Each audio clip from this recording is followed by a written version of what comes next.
እኔ በአረቡ ዓለም ያሉትን ሴቶች በጣም ነው የምወዳቸው። ትልቅ ሪስፔክት አለኝ። ከቤተሰቦቼ በታች አይቻቸው ማላቅ ልክ እንደ ቤተሰቦች አድርጌ ነው የማያቸው። ምክንያቱም የሚያሳልፉትን ዘርፈ ብዙ ችግሮች እረዳለሁ። ምን አይነት ላይፍ እያሳለፉ እንዳለ እረዳለሁ። የሚያጋጥማቸውን ብዙ ውጣ ውረዶች ችግር አውቃለሁ። በዚህም የተነሳ በጣም ነው ማከብራቸው መወዳቸው። እነሱን የሚነካብኝ ሰው ከልቤ ነው። እነሱን የሚነካብኝ ሰው እኔ አልወድም።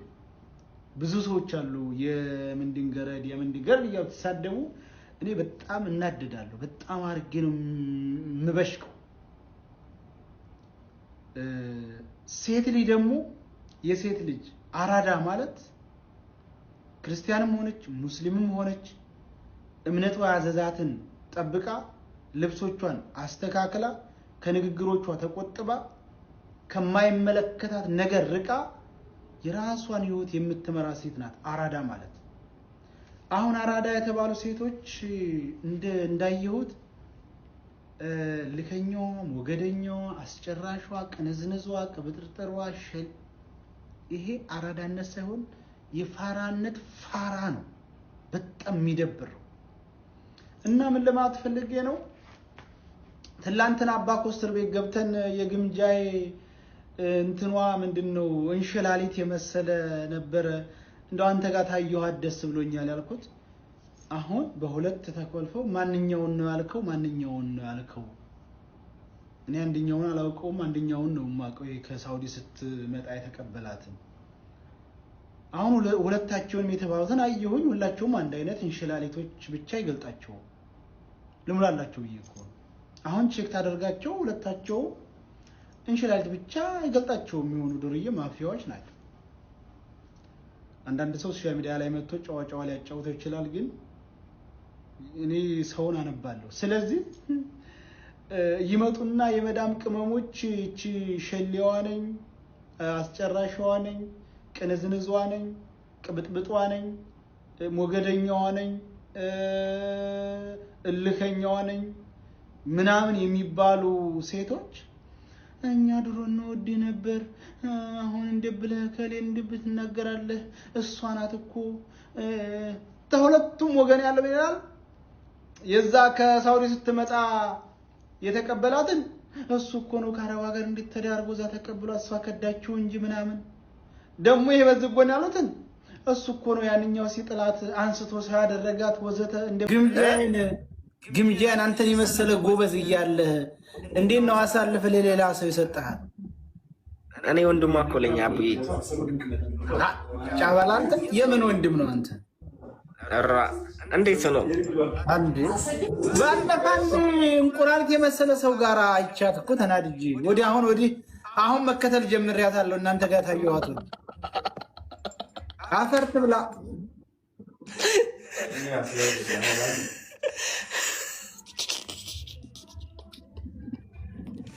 አይወል አብዬ ምን መሰለ፣ እሷ እንደምትታየው አይደለም፣ እንደ ስልኩ አይደለችም። በጣም ልጅ ናት ማርያም ማለት። አሁን አንዳንድ ሰዎች እንደዚህ ናቸው፣ አንዳንድ ሰዎች እንደዚህ ናቸው።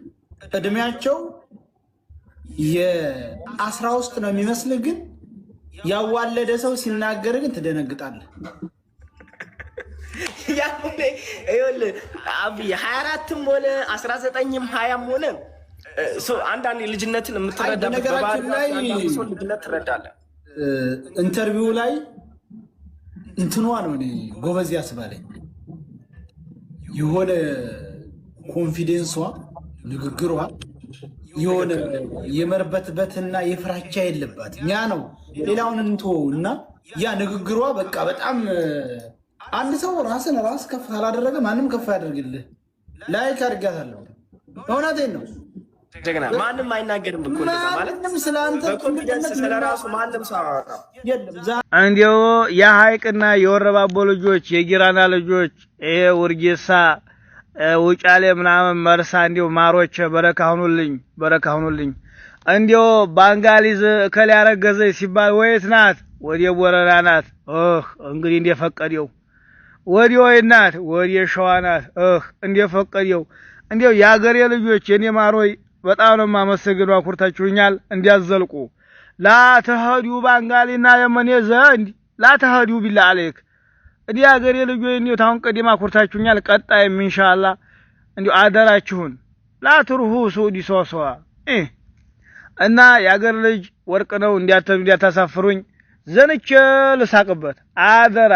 እናንተ ሀያችሁ ያሉ ለታ ስልኬን ማጠፋው ሸርኮም ልክ ያረጋችሁ አድርሱ ለአገሬ ልጆች የአገሬ ወርቅ ነው መከቶች አደራ አኩሩኝ ዘንቼ እየሳቅኩ ነው። ላተህዱ ባንጋሊ ዘንድ ጠይብ አደራ እኔ ማሮች አደራ። በጣም ነው የምኮራባችሁ። አኩርታችሁኛል። አሁንም ወደፊት አልጠራጠርም። አደራ ላትሩሁ ደግ ሸርኮም ልክ ያለ ጨፍሬ ጨርሼ ይችላልም በደንብ ሳረጅ እስልምናን ብቀበልስ አሁን ብዙ ጊዜ መቼ እንደምትሞቺ ቀኑን ንገሪኝና መለስልሻለሁ። እሱን ጥያቄ መቼ እንደምትሞቺ ታውቂያለሽ? አይስማ ዛሬ ማደሬ ነው አላውቅም። ይኸውላችሁ እኛ ሰዎች ስንባል እኮ ስለዚህ ሰው እውነትን በተረዳና ባወቀበት ቀን ወደ አምላኩ መመለስ አለበት። ሰዎች በራሳቸው አትቀልዱ። እዚህ ዓለም የተፈጠራችሁት ዝም ብላችሁ በከንቱ አይደለም። ህይወታችሁን ሙከራት አድርጓት። ለትልቅ ዓላማ ነው የተፈጠራችሁት። ከሞት በኋላ ትልቅ ድግስ አለባችሁ። ወይ የዘላለም ገሃነም አለ ወይ የዘላለም ገነት አለላችሁ። ይሄን በደንብ ታውቃላችሁ። ሙስሊሞችም ክርስቲያኖች ነብያቶቹ ይሄን እንዳስተማሩ ሁላችሁ ታውቃላችሁ። ታዲያ ህይወታችሁን ሙከራት አድርጓት። ገብታችኋል? በህይወት አይሞከርም፣ በህይወት አይቀለድም። ነገ ንስሐ ገባለሁ የሚል ሰው እስከ ነገ ድረስ ለመኖርህ ዋስትናህን ስጠኝ በሉት። አንተ ዋስትና መቼ የለንም፣ በእጃችን አይደለም። መቼ እንደምንሞት አናውቅም። ምናልባት አሁን ገስት ላይ እያወራሽ ልትሞች ትችላለሽ። መቼ እንደሚሞት አያውቅም። ገብታችኋል?